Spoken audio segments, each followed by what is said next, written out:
Welcome to Voicing Asian American Actors, a podcast with Asian American actors chatting about the actor's life in and out of the spotlight. Here's your host, Ben Gonio.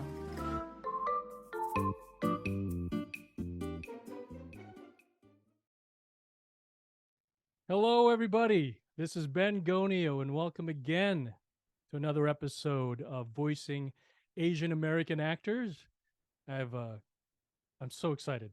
We have a great guest today, one of my colleagues, and very talented, Ariel Felix. And a little bit about him. All right, he's a Filipino American Canadian who grew up in New York and resides in Los Angeles now and Vancouver, BC as well. He's an accomplished theater actor, having appeared in the Broadway tour of the blockbuster musical Miss Saigon.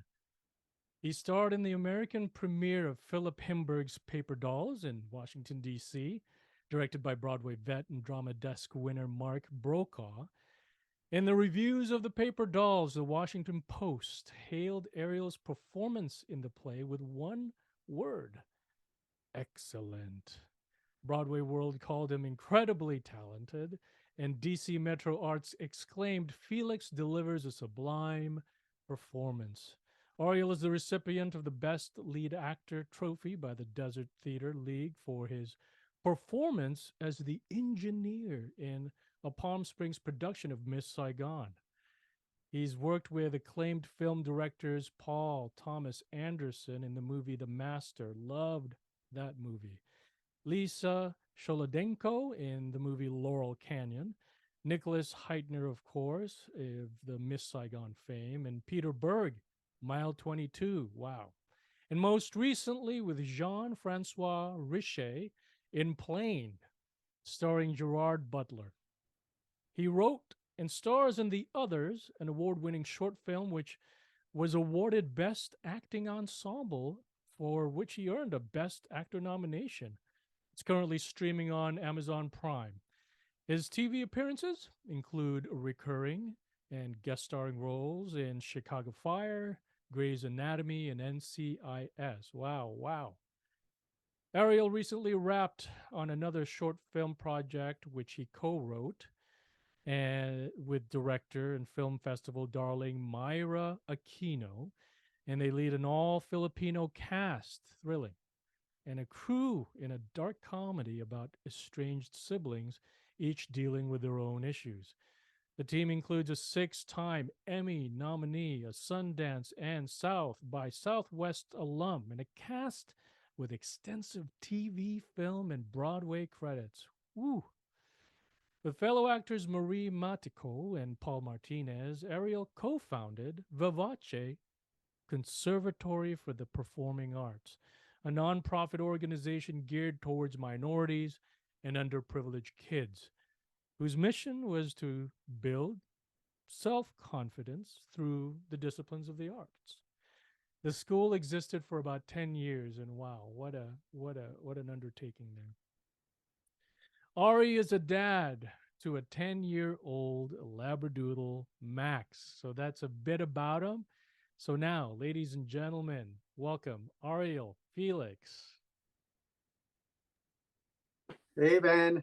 Hey, Ariel, thank you so much for coming on. It's an honor to have you here, and I'm just so glad that we were able to connect and you said yes to this. I want folks to get to know you up in this region and elsewhere. And so thank you again from the bottom of my heart for participating. It's a privilege to be here with you. Thank you for having me, and thank you for the introduction. Yes. Okay, so Ariel, let's jump right in. So, we talked briefly, over email about, some of the things that we were wanting to explore in the content of this, and you agreed to some 4 questions that I'd like to go ahead and ask you. How'd you get your start in performing arts? How to get my start? I was thinking about this, and I have to credit Mrs. Probst, my 3rd grade teacher in New York City. Wow. She was ahead of her time with colorblind casting.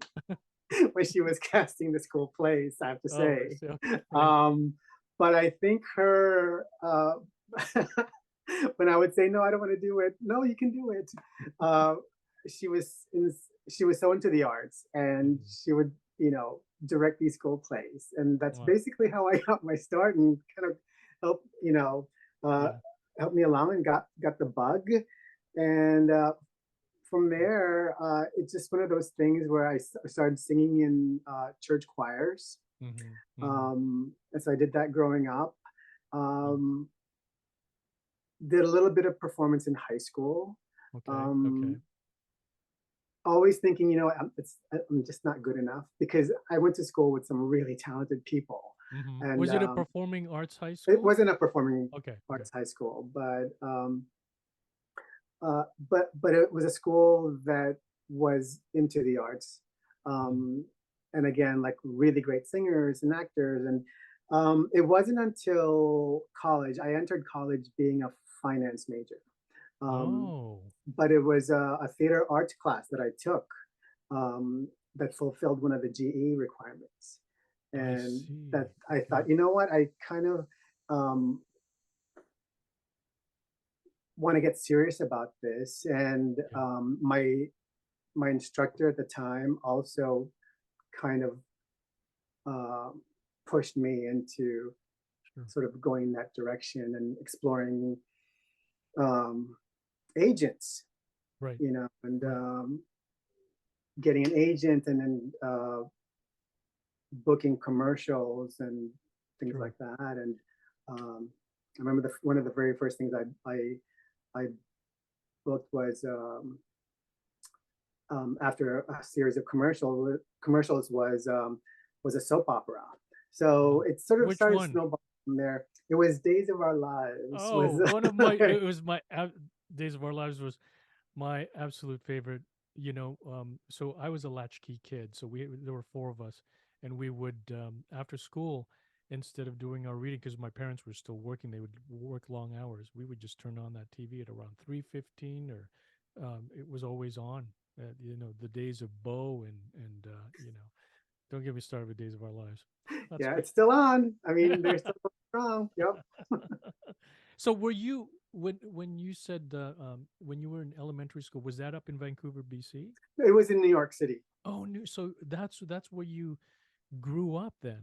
Did you Yeah. grow up in New York City? Okay. Yeah, and Okay. then my family eventually moved west, and I ended up finishing high school here, and um, Yeah. went to college. I dropped out of college I see. um, when I booked. When I was lucky enough to get Miss Saigon, Right, it was a right, choice I had to make. right, To continue university or right. go on and do this thing that Now when you to did me psych it was when a difficult choice, but I right, think it was a decision that was a right decision to make at the time. right. Still is, I think. Well, I think it is because based on the work that I'm seeing you put out, man, it's keep at it. Thanks, Ben. I I mean, really especially appreciate that, especially coming from you because I know you're an accomplished actor yourself, and oh I've seen gosh. your work. So Oh, thank you. I Appreciate it. appreciate that. Yes, yes. So when let's talk about Miss Saigon for a second. When which now because there have been so many iterations of it, obviously national tours and such. What was your um, what was the extent of your involvement in Saigon, and how did that start? Where and which show was it? Can you go because I'm sure our audience would be thrilled to hear about. There's still a lot of Miss Saigon fans out there.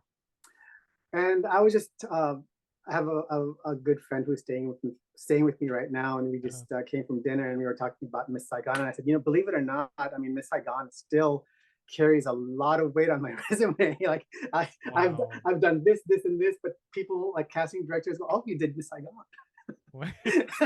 Wow. Wow. Yeah, So I can I'm imagine. thankful for that. It Yeah. was a Yeah. great experience. It was and I learned a lot from that experience. It was um, so it was the first national tour, so it was many moons ago, Okay. but it was I went to an open call. Hmm. Um, I originally went to an open call based on a recommendation or a push Hmm. from my a friend of mine actually, Mhm. um, for the Broadway company, and when it got to my turn, I was hearing the singers sing, one at a time. I just chickened out and left.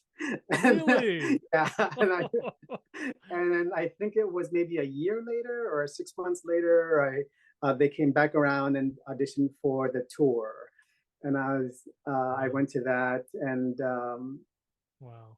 then it just sort of went from there. From it was at the it was here in LA, and then the callbacks were in Chicago, Yeah. and was lucky enough to get cast in the show. Sure. Understudied one of the leads, Mhm. and the role of Tui, Mhm. and eventually went on for that role, In the first national tour? in the first national Okay, got tour. it. Mhm. Um, and yeah, I I thought, I'm gonna do this for 6 months, and I'll wow. go back to university and finish off and get my finance degree. Wow. But Little did you um, know.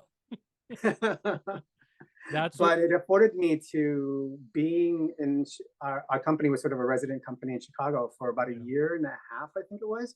yeah. So it gave me the chance to really study voice and acting during the day while I did the show at night.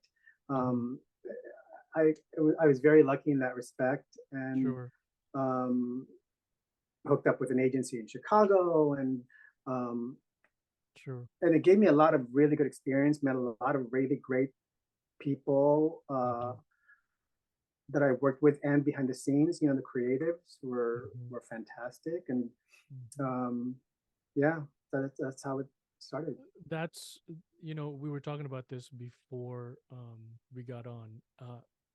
That's when I probably informally met you because I remember you distinctly from that show. Um, so for those who love to just listen to podcasts and not actually watch them, Ariel's got a very striking look. It's an unforgettable look, y'all. It's so you can't forget that look. I mean, it's very striking. And so I just remembered, okay, and then the second time I ran into you was in Houston when you came to visit a colleague when there was a Miss Saigon happening down there. So yes. Which you were in. Yeah. You have to say that. Oh my Uh, gosh. Yeah, that is was a it was filled with a lot of First Nationals and original Broadway folks, and it was a master class for me because I'd come from just, straight acting, and I came out of a conservatory, but and took some music, but it wasn't I considered myself more of an actor singer. Um but in booking that gig, I learned from a lot of your colleagues who was in that show, in that particular show. It was a master class. All of them were so generous, very I was intimidated obviously because it was my first time in the show, but they were each one of them were so like it was like a family. I was just like, oh, I didn't have to be intimidated at all. I mean, culturally, you're thinking about this. There were a lot of Asian Americans, right? And I think it's safe to say that Asian Americans, by their very nature, are always, they have, open hearts. They're generous. Their families are generous, and yeah, so that yeah. unforgettable So experience. the experience you're describing is sort of what I went through with my company, Mm, because it was one of my very first things, hmm. and here I am working with these people who have had X amount of Broadway shows under the belt, but they were still willing to kind of show me the ropes, and Wow. help me get through whatever. Yeah. And I think it almost felt like I was with my cousins, you Yeah. know. Exactly. Yeah. And Exactly.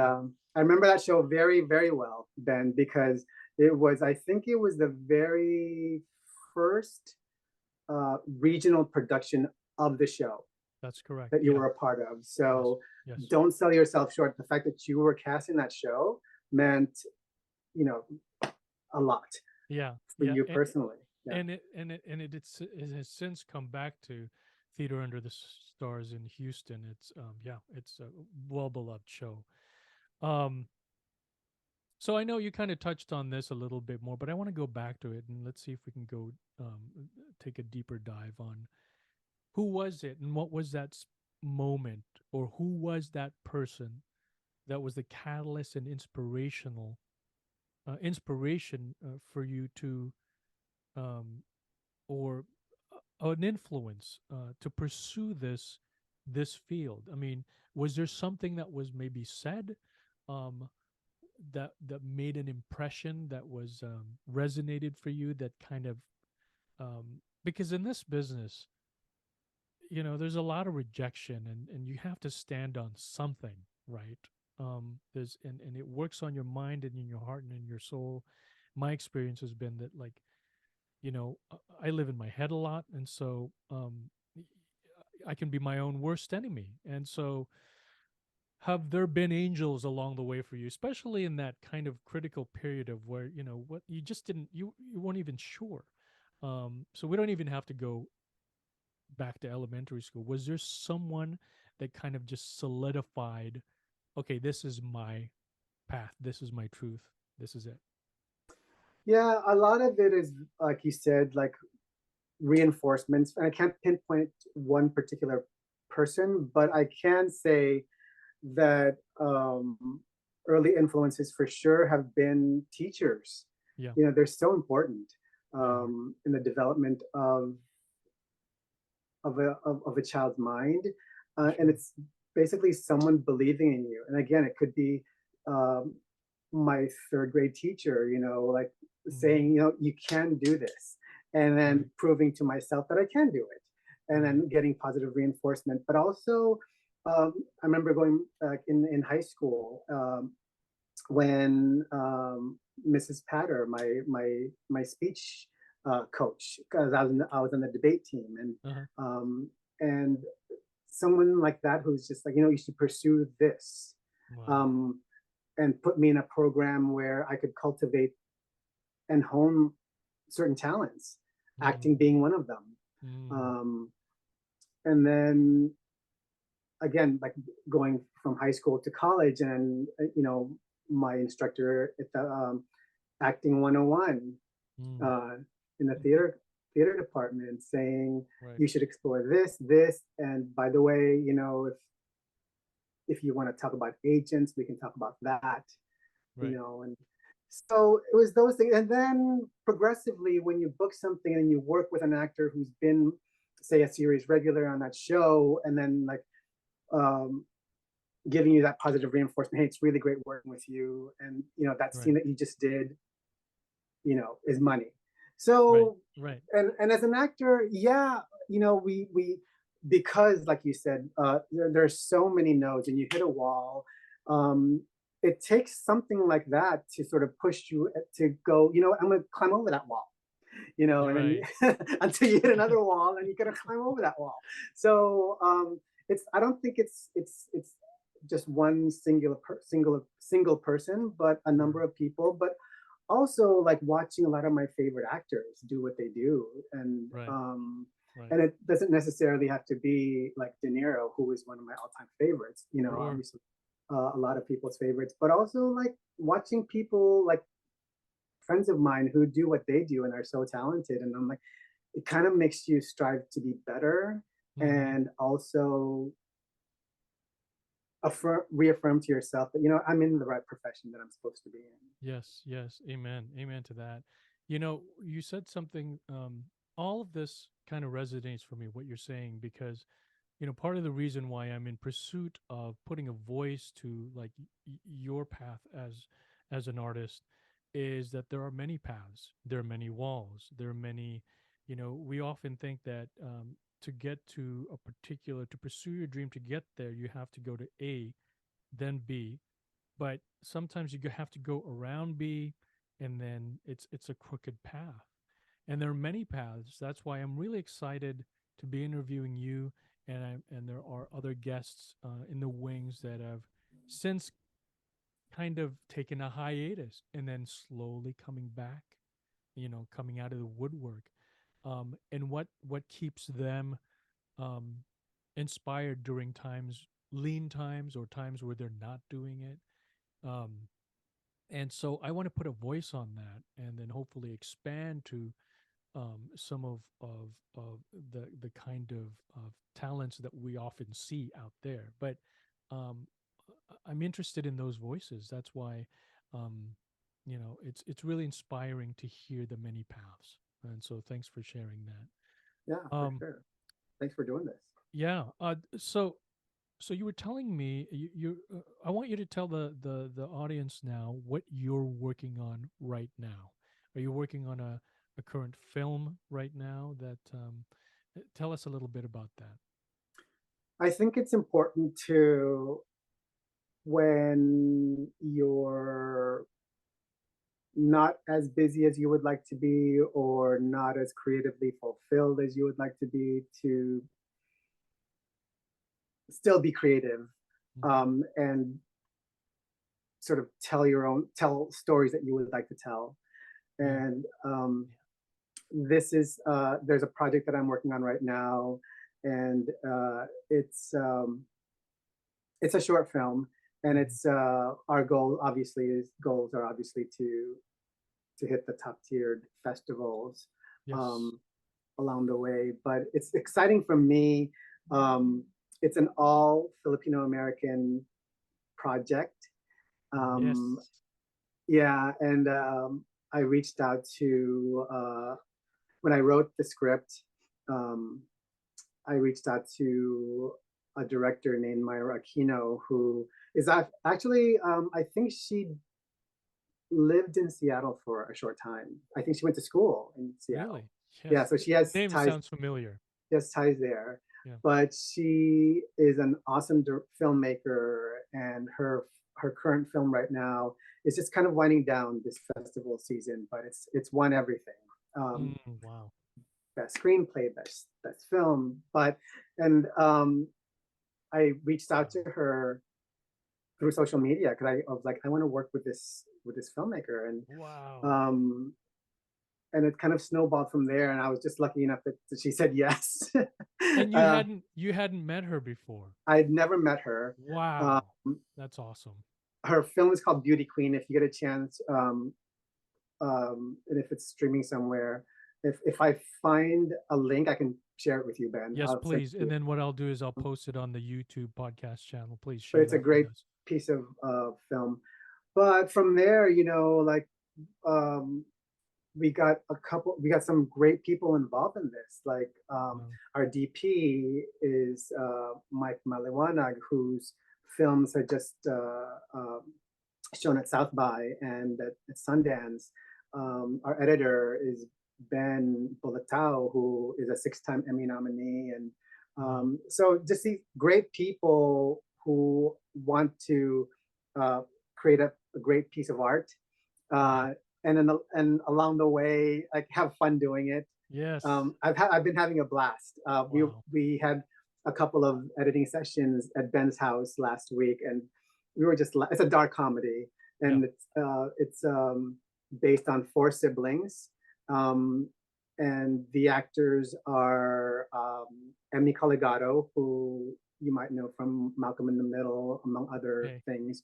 Okay. Princess Punsalan, who is I didn't know I knew she was an accomplished actress, but she is an award-winning actress from the Philippines with a Oh resume yeah. like yeah, she's Wow. awesome. And Wow. Evan DeAngelis, who has been in a bunch of Broadway shows. So it's about four siblings. It's a dark comedy, each having their own issues. But I think the heart of the film, the theme of it is um, family and what that means. In this situation, it's like you I don't always agree with you on everything. We may have our disagreements, but people can't talk shit. I can talk shit about you, but other people can't. And bottom line is like, you're my brother, you're my sister, and I love you. So I think Wow. that's the major theme of it. Um, Wow. That's and really cool. I think it's gonna be good. I think it's Yeah. we have Ben just did I was gonna say like I think the sixth cut, and Oh yeah. it's Okay. still making me LOL. So it's gonna be funny, I think. So we can we anticipate it in obviously in the festival circuits any plans? I mean, I don't typically know how these things go when it comes to short films, but my experience with them is you'll get listed on IMDb. Are there plans for streaming? Yeah, Or I is it think just so. I mean, we'll see okay? how the festival season Okay. goes. Someone also mentioned one of the like we were like, you know what, it plays like a feature, like a movie. So if we get enough interest, then maybe we can turn it into a feature film, a Yeah. full length feature film, and Yeah. go that route. On hopefully like one of the streaming Yeah. services will pick it up. Right. What's okay? And for our audience again, can you repeat the title? It's called Get Your Story Straight. Nice. All right, folks, get your story straight. Take note. We will probably start hearing about that pretty soon, and hopefully run the festival circuit and the awards circuit as well. All right, so we're running out of time. Ari, I have to ask this last question, and this Yep, go for one it. was it was interesting. You mentioned in your bio that you had started a school for underprivileged folks, and educational outreach through performing arts has been something of my passion as well, and I've been involved in a lot of those endeavors up here locally. Um, so when I saw that, I was like, wow, yet another inspiring path that Ari has taken. So for the final question, what advice would you give Asian Americans looking to pursue this path?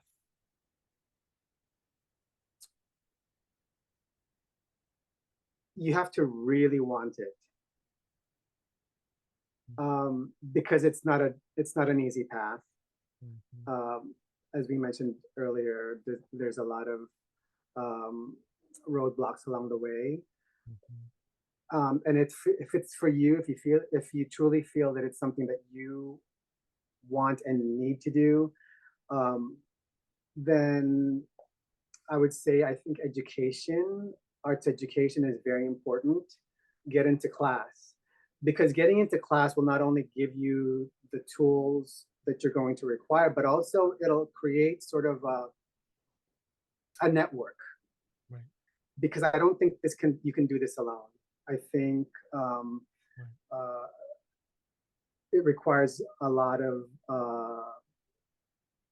support right, from like-minded individuals, um, you know, like emotional support, right, um, but also you you want to be with a network of people who can help you maybe get to the next step.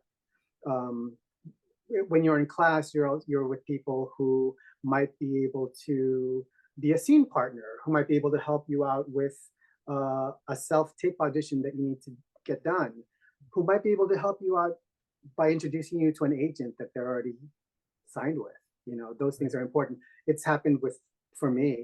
Sure. So those things are important. I think that would be my number one advice, is to um, get in class, learn the trade, but also create um, a network Yes. that can help you, and you can help them as well.